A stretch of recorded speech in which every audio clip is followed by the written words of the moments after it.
네, 안녕하세요. 1학년 친구들. 이번 시간에는 정신건강 리터러시 교육이라는 주제로 1교시부터 4교시까지 우리가 동영상 교육을 진행을 할 텐데요. 사실 정신건강 리터러시라는 말이 굉장히 여러분들 낯설 것 같습니다. 네, 그래서 건강 리터러시란 개인이 건강에 대해 적절한 결정을 내리기 위한 기초적인 건강정보와 서비스를 획득하고 처리하고 이해할 수 있는 능력에 대한 것을 건강 리터러시라고 합니다. 따라서 정신건강 리터러시 같은 경우에는 정신건강에 대해서 이러한 것을 할 수 있는 능력에 대한 것이라고 우리가 설명할 수 있습니다. 현대사회에 들어서서 신체 건강만큼이나 정신건강의 중요성이 더욱더 커지는 상황이고요. 그렇기 때문에 우리 4교시까지 걸쳐서 정신건강 리터러시 그러한 기초적인 건강에 대한 정신건강에 대한 정보와 서비스를 획득하고 처리하고 이해할 수 있는 능력에 대한 것을 좀 익혀보도록 하겠습니다. 네, 그래서 이번 첫 차시에는 정신질환에 대한 낙인을 줄이는 주제로 우리가 이야기를 해보도록 하겠습니다. 교과 선생님 혹은 담임 선생님께서 여러분들 오늘 교육을 위한 워크북을 나눠주셨을 텐데요. 이 페이지를 먼저 보도록 하겠습니다. 자, 우리 본격적으로 내용에 들어가기 앞서서 요 표의 내용은 정신질환에 대한 좀 일반적인 오해들을 OX 퀴즈로 담은 건데요. 여러분 한번 워크북 이쪽에 여러분들이 알고 있는 대로 O 혹은 X로 표시를 해보도록 하겠습니다. 네, 이러한 오해들은 정신건강에 대한 오해들은 우리 생활 속 매우 광범위하게 나타나고요. 또 흔하게 나타나는 오해들입니다. 또 생각보다 이러한 오해들로 인해서 많은 피해와 어려움이 발생하고 있습니다. 네, 그래서 여러분들이 이제 가지고 있는 정신질환에 대한 오해를 어떻게 생각을 하는지를 이번 강의를 통해서 알아보도록 하겠습니다. 참고로 이 표에 대한 정답은 수업 끝에 공개가 됩니다. 자, 먼저 첫 번째. 지금 화면에 여러분들 그림이 하나 왼쪽에 보입니다. 자, 이 그림이 어떻게 보이나요? 아마 이제 모나리자라는 그림을 알고 있는 친구들은 와, 모나리자다. 근데 머리카락이 없네? 이렇게 대답을 할 수도 있고요. 아니면 산이 보여요. 강이 보여요. 새가 날아다니는 것 같습니다. 등등 여러 대답을 할 수 있을 것 같습니다. 이처럼 실제로는 그냥 풍경화를 그린 것에도 불구하고 모나리자라는 것을 알고 있는 친구들 혹은 모나리자에 대한 강한 선입견을 가진 친구들에게는 모나리자가 보일 수도 있는데요. 관찰자의 시선에 따라 여러 가지로 다양하게 해석되어지거나 실제와는 다르게 보이는 현상을 우리는 착시현상이라고 합니다. 네, 착시현상은 경험에 의존하는 뇌의 판단으로 발생하는 현상으로 이전에 많이 보거나 경험했던 일들을 통해서 일어납니다.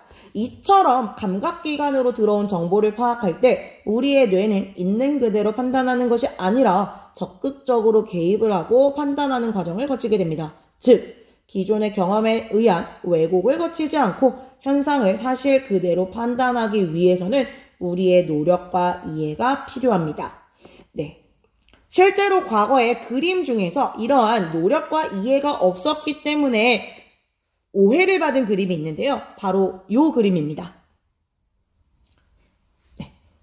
이 그림을 이제 그린 사람은 앙리드 툴루즈 로트렉이라는 사람이고요. 1800년대 후반에 활동을 했던 작가입니다.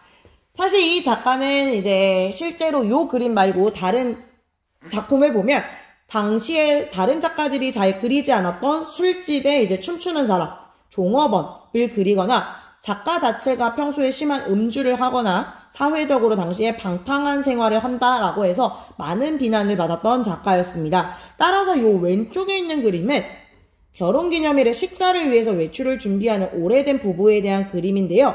당시 사람들은 그 작가가 그렸으니 당연히 저속한 내용일 거야 라고 비난을 받은 바가 있습니다.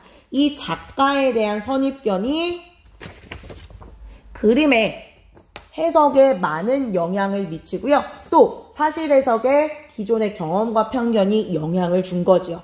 네, 편견이란 편향된 견해로 정의가 되는데요. 이는 차별과 밀접한 관계를 가집니다. 충분한 근거도 없이 다른 사람을 나쁘게 보는 생각으로 두려움, 혐오, 차별, 비방으로도 이어질 수 있고요. 이처럼 충분한 생각과 논의를 거치지 않고 선입견에 따른 섣부른 판단은 또 부정적인 편견으로도 이어질 수 있고 차별과 오해를 불러일으킬 수도 있습니다. 자, 낙인이 뭔지부터 보겠습니다. 자, 낙인이라는 단어의 사전적 정의는 쇠붙이로 만들어 불에 달구어 찍는 도장이라는 것을 의미합니다. 그래서 주로 목재, 기구, 가축 등에 찍었고요. 예전에는 또 과거에 역사적으로는 형벌로 이 낙인이라고 해서 죄인의 몸에 찍는 일도 있었습니다. 낙인은 죄인에게 새겨진 표식처럼 어떠한 존재에 대한 인식이 주변에 돌이킬 수 없이 뿌리 깊게 박힌다는 비유적인 의미입니다. 네, 왼쪽에 사파에 나온 주홍글씨라는 말처럼 평생 따라다니는 이름표는 편견에 가려져 사물의 본질을 어렵게 합니다. 정신질환에도 낙인처럼 편견의 의미가 작동을 합니다. 정신질환이라는 말을 들으면 우리는 우선 부정적이고 안 좋은 의미를 우선 떠올리는 경우가 흔합니다. 실제로 정신질환이 무엇인지 혹은 그런 것을 경험한다는 것이 어떠한 것을 의미하는지도 잘 모르면서 정신질환을 비하하고 나쁜 의미로 부르는 것은 누군가에게 큰 상처를 주고 실제로 도움이 필요한 사람이 도움을 받지 못하게 하는 결과를 초래할 수 있습니다. 따라서 이러한 정신질환에 대한 부정적인 생각이나 낙인이 어떻게 발생하는지 그리고 정신질환이 무엇을 의미하는지 제대로 아는 것이 중요하겠습니다. 그래서 두 번째 주제는 정신질환의 편견을 조장하는 것에 대해서 알아보도록 하겠습니다. 우선 우리가 뉴스 기사를 통해서 좀 볼 텐데요. 선생님이 1분 30초 정도 시간을 줄 테니 화면에만 나와 있습니다. 화면에서 정신질환과 관련된 용어가 어떻게 사용하였는지 편견을 조장하는 것이 무엇이 있는지 보도록 하겠습니다.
네, 다 보았을까요?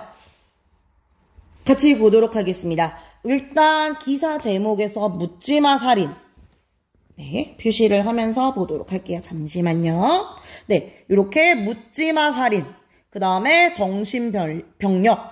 올 들어 세 번째 라는 키워드를 연결시킴으로써 묻지마 살인은 정신병 환자에 의해서 반복적으로 저질러진다 라는 인상을 주고 있습니다.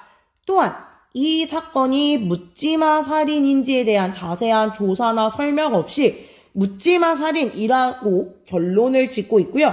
또 그 문장 뒤에는 정신분열증, 즉 조현병이라는 용어를 사용하면서 조현병이라는 정신질환을 앓고 있는 사람은 누구나 이유 없이 죽일 수도 있는 사람이라는 인식을 심어주고 있습니다. 또한 사건의 본질과 상관없는 히키코모리라는 용어를 이제 기사에 덧붙이면서 사회성이 부족하고 혼자 지내는 사람들 역시 주변에 위험을 미칠 수 있는 사람이라는 부정적인 편견을 강화시킬 수 있습니다. 이렇게 기사를 보면 마치 정신질환을 갖고 있는 사람, 조현병을 갖고 있는 사람이 이러한 행동을 저지를 수 있다 라는, 즉 정신질환자는 위험한 사람이다, 정신질환은 위험하고 주위에 있어서 안 되는 무서운 질환, 이렇게 인식을 하게 만드는 것이 바로 편견과 낙인의 효과이라고 할 수 있습니다. 그러면 지금 이러한 기사를 어떻게 고쳤을 수 있을까요? 네. 먼저 어떻게 고쳤으면 되냐? 요렇게 고쳤을 수 있겠습니다. 묻지마 살인. 아직 확정된 거 아니죠? 그렇게 지우고 일어난 사실 팩트에 대해서만 적으면 되겠습니다. 네. 그래서 아직 결론 나지 않았기 때문에 팩트에 대해서만 적고 정확한 살해 동기를 조사하고 있다. 이렇게 하면 되겠죠. 자, 세 번째는 정신질환에 대해 우리가 잘못 알고 있는 것에 대해서 이야기를 해보도록 하겠습니다. 네. 지금 제시된 내용들은 흔히 사람들이 정신질환에 대해서 실생활에서 하거나 들어본 이야기입니다. 네. 위에서 이제 살펴본 것처럼 이러한 사실은 실제와는 거리가 먼 내용으로 오해나 편견이 들어있는 내용들도 많고요. 정확한 정보나 내용보다는 흥미거리, 가십거리로서 다루어지는 경우가 많습니다. 예를 들면 지금 화면에 나왔듯이 연예인의 공황장애에 대해서 이야기를 하거나 누군가의 자살을 가십거리로 이야기하는 경우가 대부분입니다. 또한 정신질환에 대해 강제 입원, 범죄 등 부정적인 이미지와 연관시켜서 반복해서 재생산하는 것도 이런 비슷한 편견을 조장시킬 수 있습니다. 뭐 옆에 써있듯이 이렇게 가십거리로만 하는 게 아니라 실제 의미, 우울장애는 이런 거다, 공황장애는 이런 거다, 범죄, 정신질환은 곧 범죄 행동으로 연결되지 않는다. 그 다음에 정신질환이 있는 사람은 강제 입원과 연결할 수 없다. 즉 정신질환도 뇌의 질환으로서 치료로서 충분히 극복할 수 있다. 그 다음에 정신질환이 있더라도 잘 치료받은 상태에서 정상적인 생활을 할 수 있다. 이런 식으로 실제 증명된 사실을 제시함으로써 오해를 극복할 수 있도록 도와야 합니다. 네, 그러면 정신질환에 대한 먼저 팩트체크를 해보도록 하겠습니다. 첫 번째, 정신질환은 특정한 사람만 걸린다? 라는 내용입니다.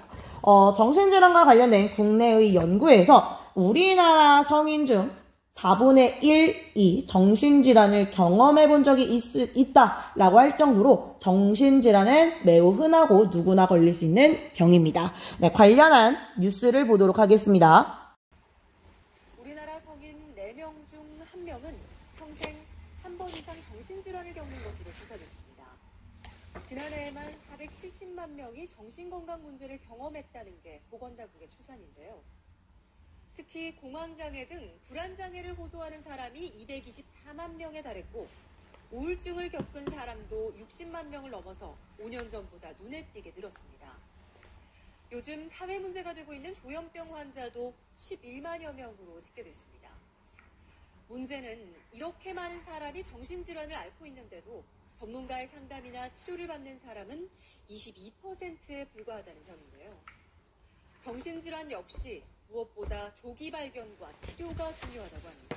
이충원 의학전문기자의 보도입니다. 취업 걱정 때문에 심한 우울증에 시달린 20대 여성입니다. 석 달간 상담과 약물 치료를 받고 증상이 눈에 띄게 좋아졌습니다. 제 인생이 바뀌었어요.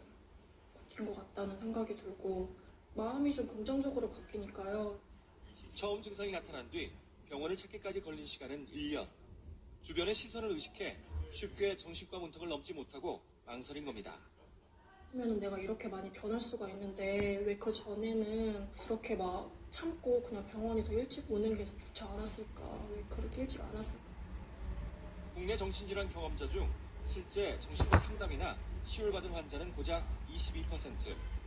일반 국민들의 정신건강 서비스 이용률도 채 10%가 안 돼 50%에 육박하는 선진국에 비해 크게 낮은 수준입니다. 정신질환과 정신과 진료에 대한 잘못된 인식이 좀처럼 개선되지 않고 있는 겁니다. 불안장애나 우울증 같은 경우들은 세로토닌이나 도파민 같은 다양한 신경 전달 물질에 이상에 의해서 생기는 병입니다. 따라서 적절한 약물 치료를 통해서 90% 이상이 개선될 수 있습니다. 정신질환도 뇌의 병인 만큼 신체질환처럼 조기에 발견해 치료하면 얼마든지 완치가 가능합니다. KBS 뉴스 이충원입니다. 네, 뉴스에서 볼 수 있듯이 우리나라 국민 4명 중 1명은 정신질환을 경험할 정도로 사실 흔한 질병입니다. 문제는 이 중에 치료받는 사람은 영상에서 나왔듯이 22% 정도밖에 안 된다. 그래서 충분한 치료를 받지 못하는 가장 큰 이유는 정신질환에 대한 나쁜 시선 때문이다라고 합니다. 따라서 정신질환은 누구에게나 올 수 있는 그러한 질환입니다. 네, 그 다음 두 번째 팩트체크 볼게요. 정신질환이 있는 사람은 위험하다? 라는 겁니다. 네, 정신질환이 있는 사람의 범죄율은 지금 옆에 도표에서 볼 수 있듯이 일반인에 비교하면 굉장히 현저히 낮습니다. 지금 빨갛게 표시되어 있는 게 정신장애 범죄자의 비율이에요. 연간 대략 한 200만 건의 범죄가 발생을 하고 그중 평균치로 정신질환에 의한 범죄는 0.003% 밖에 되지 않습니다. 통계적으로 정신질환을 앓지 않는 사람이 정신질환이 있는 사람에 비해서 더 많은 범죄를 저지릅니다. 즉, 대부분의 범죄는 정신질환과 관련성을 없는 경우가 더 많습니다. 그러나 정신질환을 앓는 사람이 범죄를 저질렀을 경우 언론에서 더욱 적극적으로 편견이 실린 보도를 함으로써 정신질환자들이 더 많은 범죄를 저지르는 것과 같은 착시를 불러일으킵니다. 네, 지금 선생님이 PPT에 있는 영상이 좀 작게 들어가 있어서 좀 작게, 사이즈 작게 해서 영상 볼게요.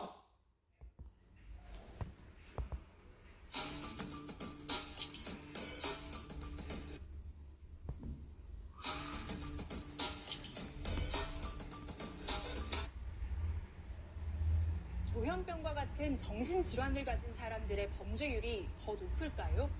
결론부터 얘기하면 이 사실이 아닙니다. 우선 정신질환자들의 범죄 가능성 전체 인구 범죄율에 비해 훨씬 낮습니다. 국내 통계를 보면 정신질환자 1000명 중 1명꼴로 범죄를 저질렀습니다. 전체 범죄율에 비하면 현저히 낮은 것으로 나옵니다. 그런데 문제는 강력범죄입니다. 정신질환자가 저지른 범죄 중 강력범죄의 비중은 10% 정도로 상당히 높은 수치입니다. 하지만 비중이 클 뿐 10,000명당 발생으로 따지면 정신질환자의 강력범죄는 전체 강력범죄의 건수보다 적습니다. 물론 아닌 듯이 앓고 있다는 조현병만을 다룬 국내 범죄 통계는 없고 정신질환자에 대한 통계 역시 한계가 있습니다. 단순 비교는 쉽지 않다는 말입니다. 그래서 전문가들과 국내외 문헌을 통해 살펴봤는데요. 다수의 연구에서 조현병이 범죄로 이어질 가능성 낮게 봅니다. 미국 국립보건원에서는 대다수 조현병 환자의 폭력 위험성은 작다고 공식적으로 밝히고 있습니다. 조현병 환자가 저지르는 폭력 범죄의 절반 이상은 첫 치료를 시작하기 전에 일어난다는 연구 결과도 있는데요. 결국은 치료와 관리가 중요하다는 얘기입니다. 하지만 많은 정신질환자들이 편견과 낙인이 두려워서 치료를 꺼리는 경우가 많습니다. 이번 사건처럼 언론 등에서 유독 피의자의 정신병력만을 강조하는 경향이 이 사회적 편견을 키워서 환자들이 관리체계에서 벗어나버리는 악순환을 만든다는 지적도 나옵니다. 팩트체크 K 신선미입니다. 네. 그 다음에 세 번째 팩트체크요. 정신질환에 약은 최대한 먹지 말아야 한다. 라는 겁니다. 의학의 발달에 의해서 정신질환은 단순한 마음가짐의 문제가 아니라 뇌 질환임이 밝혀졌고요. 특히 정신질환 같은 경우에는 뇌 신경의 전달 물질의 균형이 깨지면서 발생하는 것이 정신질환입니다. 이러한 균형을 조절할 수 있는 대표적인 치료 방법이 바로 약물 치료이며 조기에 적절한 약물 치료를 하는 것이 치료 기간을 단축시키고 치료 결과를 좋게 만드는 데 매우 중요합니다. 그래서 정신질환의 약은 최대한 먹지 말아야 한다는 잘못된 내용이고요. 네 번째 팩트체크요. 자신의 정신적 문제는 스스로 해결해야 된다라는 말입니다.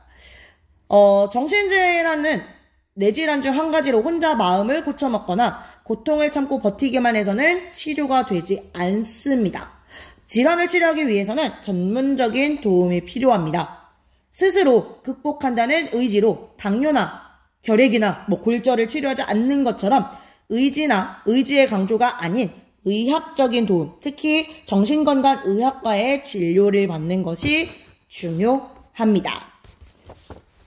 정신질환에 관련된 일반적인 사회적 인식에 관련된 통계 자료를 같이 보도록 하겠습니다. 2018년 시행된 국립정신건강센터의 정신건강 현황 조사에 따르면 누구나 정신질환을 겪을 수 있다는 인식은 대략 82.3% 정도이고요. 정신질환이 있는 사람도 일반적인 삶을 살 수 있다라는 인식은 63.6%가 그렇다라고 대답을 했지만 우리 동네에 정신질환자 이용시설이 들어오는 것에 대해서는 34.1%만 그렇다라고 대답을 했습니다. 이 두 표를 보면 알 수 있듯이 아직 우리나라에서 정신질환에 대한 일반인의 인식은 여전히 정신질환을 두렵거나 먼 존재로 여기는 것에 머물러 있습니다.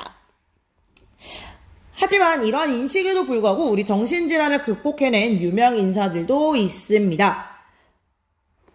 네, 우리 모두 과거에 정신질환이 발병하면서 여러 겪었지만 이들 역시 유명인들 역시 적절한 도움과 노력을 통해서 극복을 해냈고요. 그래서 대표적인 사례만 보도록 하겠습니다. 먼저 첫 번째 인물은 누구일까요, 여러분?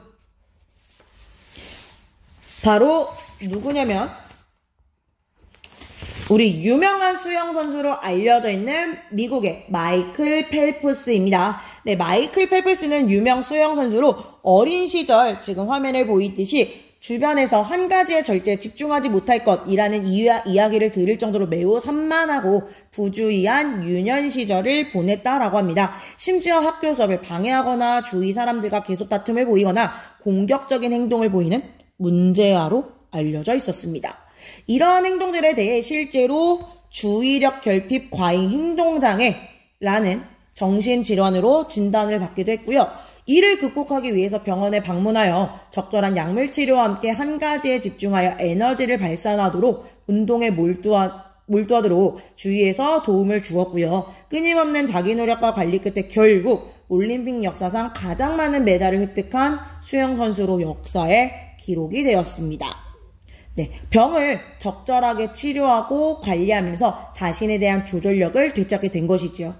실제로 주의력 결핍 과잉 행동 장애는 약물 치료와 환경을 조절하는 등 자기 조절력을 높일 수 있는 적절한 치료를 받으면 건강한 생활을 할 수 있는 병입니다. 네, 두 번째 요 인물은 누구일까요? 네, 바로 요 인물은 미국에서 가장 존경받는 대통령 중 한 명인 에이브러햄 링컨입니다.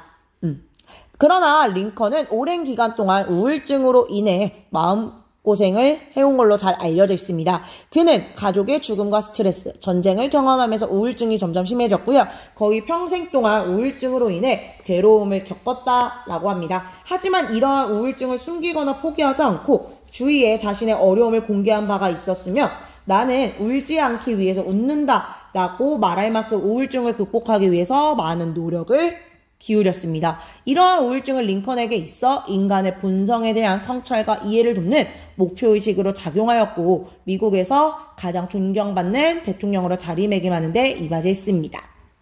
네, 세 번째 인물은 누구일까요? 유명한 동화 작가로 알려져 있는데요. 바로 안데르센입니다. 네, 안데르센은 아름다운 동화를 많이 쓴 덴마크의 매우 유명한 동화 작가이어서 우리가 생각하기에 행복한 유년기를 보냈겠다라고 생각할 것 같지만 실제로는 부모님의 일찍 여의고 가난으로 인해 정규교육을 받지 못하는 등 수많은 어려움을 겪었습니다. 게다가 불안과 우울감을 호소하면서 심지어 자살까지 생각할 정도로 심각한 우울장애에 시달렸다라고 합니다. 그러나 그는 자신의 우울증을 받아들이고 이해하기 위해서 노력했으며 그러한 마음의 상처를 동화를 쓰면서 승화시켜서 현대에 이르러서는 가장 슬프면서 아름다운 이야기를 쓴 위대한 동화작가로 이름이 알려져 있습니다. 자, 그렇다면 지금 낙인, 편견과 정신질환을 가진 유명한 인물들에 대해서 살펴봤는데요. 마지막으로 우리 1교시의 마지막 정신질환에 대해 우리가 가져야 할 태도에 대해서 보도록 하겠습니다. 자, 여러분들 활동지 3쪽에 보면 정신질환에 대해 우리가 생활에서 조심해야 될 일들을 활동지에 기록을 해 보도록 하겠습니다. 5분 정도 시간을 줄 테니 5분 정도 기입을 해보면 될 것 같아요.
네. 작성해 보았을까요? 사실 이제 이게 영상 교육이다 보니 같이 공유를 하면 좋은데, 그러긴 어려울 것 같고, 아마 영상이 끝나면 조금 1교시 시간이 남을 겁니다. 작성한 내용을 여러분들이 함께 친구들과 공유를 해보면 좋을 것 같습니다. 네. 그래서, 정신질환에 대해서 여러분들이 같이 살펴보면서, 실제로 이제 어떻게 이야기할 수 있는지 이제 파악을,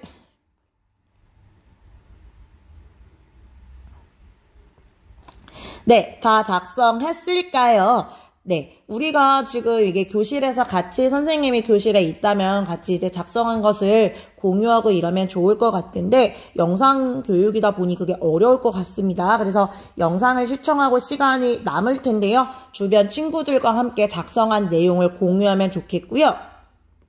정신질환을 새로 생각했으면 좋겠습니다. 그래서 부정적인 편견을 버리고 그 다음에 여러분들이 일상생활에 그냥 친구한테 쓰는 비속어처럼 사용하는 말을 조심했으면 좋겠어요. 뭐 미친놈, 사이코, 정신병자, 정신과나 가봐라 뭐 등등. 여러분들이 일상생활에서 이렇게 쓰는 말들에 괴로움을 느끼는 사람이 많다는 것을 기억을 했으면 좋겠습니다. 네, 그 다음에 일반적인 오해에 대해서는 적극적으로 반박을 하기를 바랍니다. 정신질환을 가진 사람은 위험하다? 그렇지 않다. 정신질환을 가진 사람은 폭력적이다? 아니다. 라고 이제 반박을 했으면 좋겠고요. 그 다음에 정신질환을 가진 사람들이 편하게 치료를 받을 수 있게 해 주었으면 좋겠습니다. 당연히 우리가 감기에 걸리면 병원을 가고 뼈가 부러지면 병원을 가듯 정신질환을 가진 사람들 역시도 정신건강의학과에서 치료를 받는 건 당연한 거다. 그 다음에 가족, 친구, 동료 등 도움이 필요한 사람들이 있으면 도와야 한다. 라고 이제 주변을 도와줬으면 좋겠습니다. 네, 정신질환을 가진 사람에 대해서 어떻게 생각을 하는지 영상을 볼 텐데요. 이 동영상에 대한 설명을 간단히 하자면 이 동영상은 정신질환을 직접 경험을 해본 사람들이 정신질환에 대해서 이야기하는 내용으로 구성이 되어 있습니다. 실제 정신질환에 대한 차별과 고통, 질환과 관련된 어려움 등을 고통을 받고 있는 당사자의 목소리를 실제 들어보는 경험을 통해서 당사자가 가진 어려움을 이해했으면 좋겠습니다. 정신질환은 반드시 질환을 경험해야만 어려움을 알 수 있는 건 아닙니다. 특히 정신질환은 질환 그 자체로 인한 어려움을 더하여 편견과 차별로 인한 어려움을 같이 갖고 있습니다. 따라서 주변에서 이러한 어려움을 겪고 있는 사람들을 위한 적극적인 도움의 중요성을 강조를 했으면 좋겠고요. 영상을 보도록 하겠습니다.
What are you doing on this stage in front of all these people?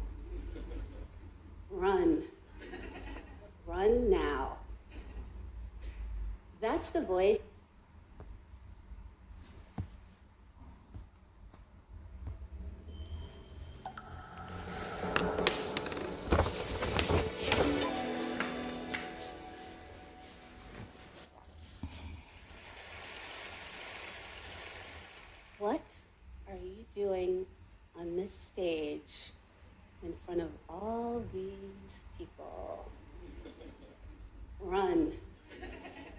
run now.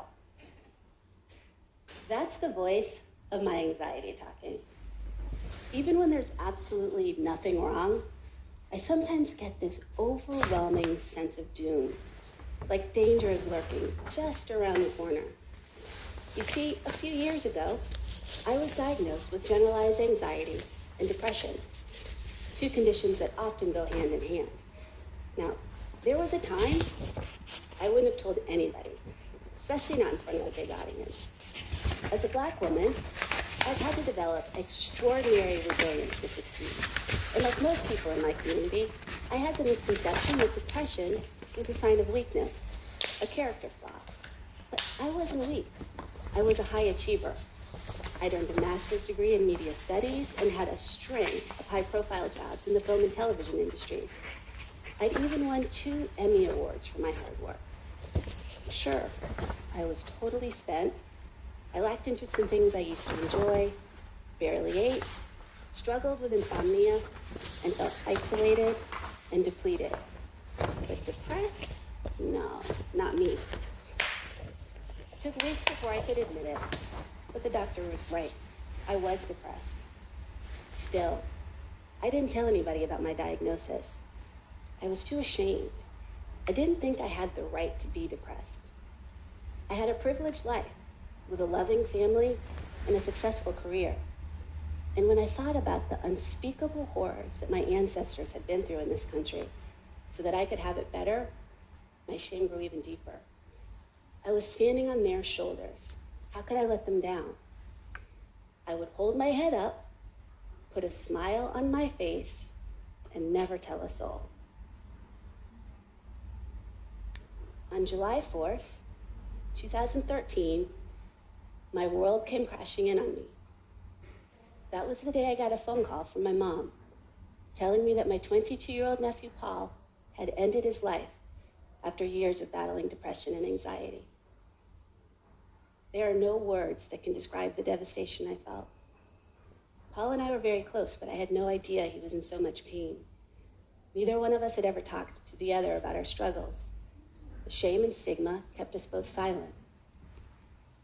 Now, my way of dealing with adversity is to face it head on. So I spent the next 2 years researching depression and anxiety, and what I found was mind-blowing. The World Health Organization reports that depression is the leading cause of sickness and disability in the world. While the exact cause of depression isn't clear, research suggests that most mental disorders develop, at least in part, because of a chemical imbalance in the brain and/or an underlying genetic predisposition. So you can't just shake it off. For Black Americans, stressors like racism and socioeconomic disparities put them at a 20% greater risk of developing a mental disorder, yet they seek mental health services at about half the rate of white Americans. One reason is the stigma, with 63% of Black Americans mistaking depression for a weakness.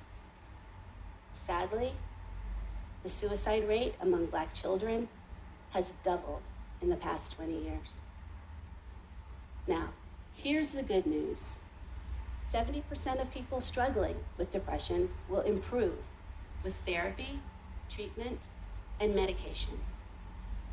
Armed with this information, I made a decision. I wasn't going to be silent anymore.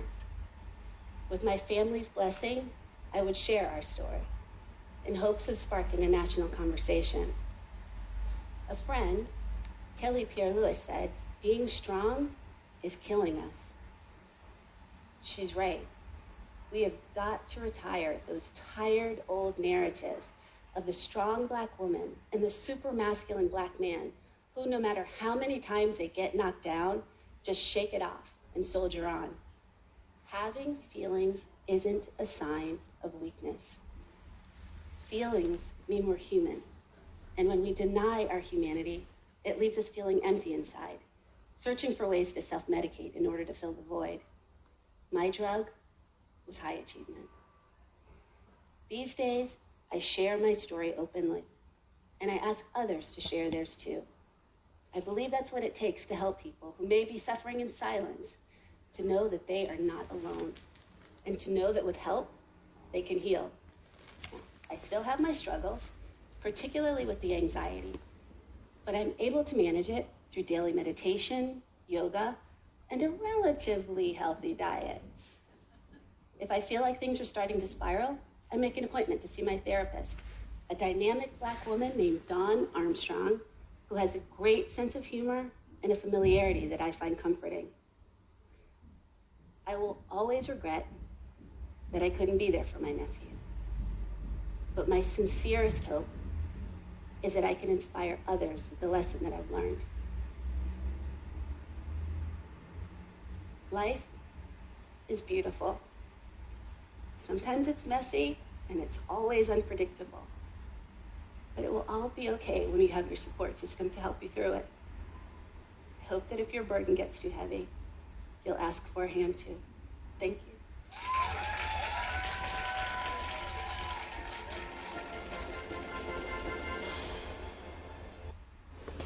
네, 마지막으로 우리 처음 시작할 때 정신질환에 대해서 얼마나 알고 있는지 OX 퀴즈 표시하는 거 있었는데요. 네. 정답은 1번은 X입니다. 정신질환은 대부분 적절한 치료를 통해서 증상이 좋아지고 큰 문제 없이 일상생활에서 직업, 학업을 지속할 수 있다라는 겁니다. 다음에 2번. 정신질환의 치료에 약은 가능한 사용하면 안 된다. 아니라고 얘기를 했죠. 약물치료는 다양한 치료 방법 중 하나고 매우 효율적이고 효과적인 치료 방법이다. 라는 겁니다. 세 번째, 정신질환이 있는 사람은 폭력적이거나 위험하다. 우리 아까 뉴스에서도 봤죠? 아니다. 라고 이야기를 했고요. 네 번째, 다섯 번째. 정신질환은 괴로운 일을 겪고 있는 사람에게만 일어날 수 있다? 아닙니다. 우리 성인 중에서도 22% 정도는 걸릴 수 있는 흔한 질환이다라고 이야기를 했고요. 정신질환이 있는 사람 내 주변에 있어도 괜찮다? 나일 수도 있습니다. 당연히 괜찮죠. 다만 이럴 경우 주변에서 적절한 도움을 주는 것이 필요하다라는 겁니다. 여섯 번째, 자신의 정서적 문제는 스스로 노력해서 해결해야 된다? 아니라고요. 우리 아까도 좀 전에 얘기했듯이 주변에서 도와줘야 된다. 자신의 의지, 노력으로만 이렇게 해결하는 게 아니라 필요할 경우에는 전문가의 도움도 받아야 한다라는 겁니다. 네, 우리 관련해서 도움을 받을 수 있는 곳 이게 표시가 되어 있는데요. 여러분들 워크북 뒷장에도 있으니까 참고하면 되겠습니다. 우리 1교시 여기까지고요. 2교시에 보도록 하겠습니다.